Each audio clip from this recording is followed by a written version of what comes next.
ನಮ್ಮ ಹಕ್ಕು ಅನ್ನೋದನ್ನ ಅಂಬೇಡ್ಕರ್ ಅವರು ಹೇಳಿದ್ದಾರೆ. ಒಂದು ಕಾಲಘಟ್ಟದಲ್ಲಿತ್ತು ಮೀಸಲಾತಿ ಅಂದ್ರೆ ನೋಡಪ್ಪ 18% ಜನ ಅಲ್ಲಿ ಹೋಗ್ತಾ ಇದ್ದಾರೆ ಅಂತ ಹೇಳಿ. ಆದ್ರೆ ಇವತ್ತು ಮೀಸಲಾತಿಯನ್ನ ಉದಾಹರಣೆಗೆ ಸ್ಥಳೀಯ ಎಲ್ಲ ವರ್ಗದ ಜನ ಇವತ್ತು ಮೀಸಲಾತಿಯನ್ನ ಪಡೆಯಲಿಕ್ಕೆ ಹವಣಿಸ್ತಾ ಇದ್ದಾರೆ.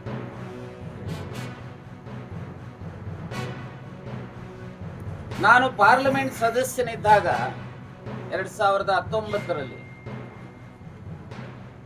ಸಾಮಾಜಿಕವಾಗಿ ಮತ್ತು ಶೈಕ್ಷಣಿಕವಾಗಿ ಅವರು ಆರ್ಥಿಕವಾಗಿ, ಯಾಕಂದ್ರೆ ಅಂಬೇಡ್ಕರ್ ಸಂವಿಧಾನದಲ್ಲಿ ಎಲ್ಲೂ ಹೇಳಿಲ್ಲ ಆರ್ಥಿಕ ಹಿಂದುಳಿದ ಬಗ್ಗೆ. ಅವರಿಗೆ 10% ಮೀಸಲಾತಿಯನ್ನ ಕೊಡುವಂತದಕ್ಕೆ ತರಾತುರಿನಲ್ಲಿ ತಂದು ಸಂವಿಧಾನದಲ್ಲಿ ಅವಕಾಶ ಇಲ್ದಾದ್ರು ಅವ್ರು ಕೊಟ್ಟಿರೋದ್ರ ಬಗ್ಗೆ ನಾನೇ ಅವತ್ತು ಅಧಿಕೃತವಾಗಿ ಕಾಂಗ್ರೆಸ್ಸಿನ ಪರವಾಗಿ ಬಿಲ್ ಮೇಲೆ ಮಾತನಾಡಿದ್ದೆ. ವರ್ಗದ ಜನ ಶತಶತಮಾನಗಳಿಂದ ಶೋಷಣೆಗೆ ಗುರಿಯಾಗಿದ್ದಾರೆ. ಎಸ್ಸಿಗಳು, ಎಸ್ಟಿಗಳು ಅಂಡ್ ಅದರ್ ಬ್ಯಾಕ್ವರ್ಡ್ ಕ್ಲಾಸಸ್. ನಮ್ಮ ರಾಜ್ಯದಲ್ಲಿ ಸುಮಾರು 50 ಲಕ್ಷ ಜನ ಎಸ್ಟಿಗಳಿದ್ದಾರೆ. ಸುಮಾರು 1.25 ಕೋಟಿಯಷ್ಟು 1,25,00,000 ಜನ ಎಸ್ಸಿಗಳಿದ್ದಾರೆ.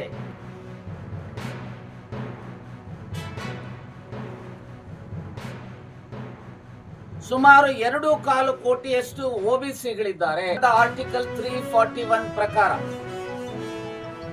ಯಾರು ಸೋಷಿಯಲಿ ಅಂಡ್ ಎಜುಕೇಶನಲಿ ಬ್ಯಾಕ್ವರ್ಡ್ ಇದ್ದು ಅನ್ಟಚಬಲ್ ಇದ್ರೆ ಅವರು ಎಸ್ಸಿ.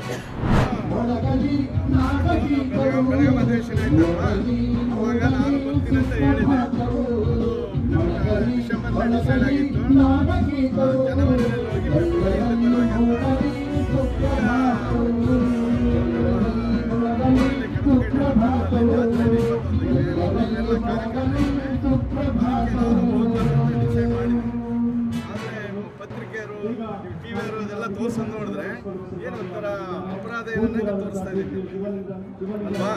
ರಾಜಕೀಯ ಇದಾಕಿ ಆಮೇಲೆ ನಾನು ಯಾಕಂದ್ರೆ ನಾವು ಹಿಂದೆ ಹೋಗಿದ್ದು ಅಮೆರಿಕಾಗೆ ಹೋಗಿ ಬಂದ್ವಿ. ಅದಕ್ಕೆ ಆ ಥರ ಹೋಗೋಂಥದ್ದನ್ನು ನೀವು ನೋಡಿದ್ರೆ ಮಾಧ್ಯಮದವರೆಲ್ಲ ತೋರಿಸ್ಬಿಟ್ರೆ ಏನಪ್ಪ ಇದನ್ನು ಯಾಕೆ ಮಾಡ್ತಾ ಇದ್ದೀರಾ? ಖಂಡಿತವಾಗ್ಲೂ ನಾನು ಹೋಗ್ಬೇಕಂತ ಡಿಸೆಂಬರಲ್ಲಿ ಅಂದ್ಕೊಂಡಿದ್ವಿ. ಈಗ ಮತ್ತೆ ಅದೇನು ಬಡ್ಜೆಟ್ ಸೆಷನ್ ಆಯ್ತಲ್ಲ, ಅದಕ್ಕೆ ಅದನ್ನು ಮುಂದಕ್ಕೆ ಹಾಕಿದ್ರು. ಈಗ ಮತ್ತೆ ನಮಗೆ ಖಾಸಗಿ ಕಾರ್ಯಕ್ರಮಗಳೇ 21ನೇ ತಾರೀಕು ಜಾತ್ರೆ ಇದೆ. ಎಲ್ಲ ಇರೋದ್ರಿಂದ ನಾನು ಇವತ್ತು ಹೋಗ್ತಾ ಇದ್ದೀನಿ.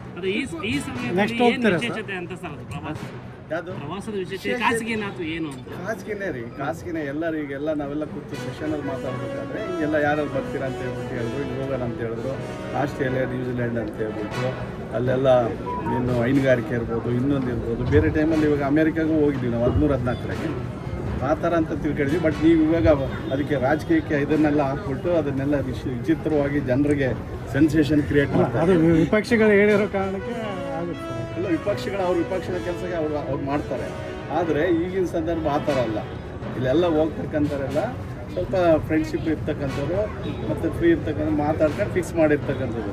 ಬಟ್ ಇದನ್ನು ನೋಡಿದ್ರೆ ನೀವೆಲ್ಲ ನ್ಯಾಷನಲ್ ನ್ಯೂಸ್ ಮಾಡಿ ಭಾಳ ವಿಜೃಂಭಿಸ್ತಾ ಇದೆ. ರಾಜ್ಯದಲ್ಲಿ ಕುರ್ಚಿ ಜಾಸ್ತಿ ಆಗ್ತೈತಲ್ಲ ಸರ್, ಈ ಟೈಮಲ್ಲಿ ಪ್ರವಾಸದ ಇದು ವಿಪಕ್ಷಗಳು ಹೇಳ್ತೀನಲ್ವಾ, ಇದು ಜನವರಿನಲ್ಲೇ ಫಿಕ್ಸ್ ಆಗಿತ್ತು. ಜನವರಿನಲ್ಲಿ ಬಡ್ಜೆಟ್ ಅಧಿವೇಶನ ಆಯ್ತಲ್ಲ, ಅದಕ್ಕೋಸ್ಕರ ಮುಂದಕ್ಕೆ ಹಾಕಿದ್ರು. ಇವಾಗ ಏನಾಗುತ್ತೆ, ಆ ಟೈಮಲ್ಲಿ ನಾವು ಫ್ರೀ ಇರ್ತೀವಿ, ಈ ಟೈಮಲ್ಲಿ ಬೇರೆ ಬೇರೆ ಕಾರ್ಯಕ್ರಮ ಹಾಗಾಗಿ ನಾನೇನು ನೆಕ್ಸ್ಟ್ ಪ್ಲಾನ್ ಮಾಡಿ ಹೋಗ್ತೀರಾ ಸರ್? ನೋಡ್ರಿ, ನಾವೆಲ್ಲ ಫ್ರೀ ಆ್ಯಂಡ್ ಫೇರ್ ಇದ್ದೀವಿ, ಯಾವುದೇ ಮುಜುಗರ ಇಲ್ಲ, ಯಾವುದೂ ಏನಿಲ್ಲ. ಗೊತ್ತಾಯ್ತಾ?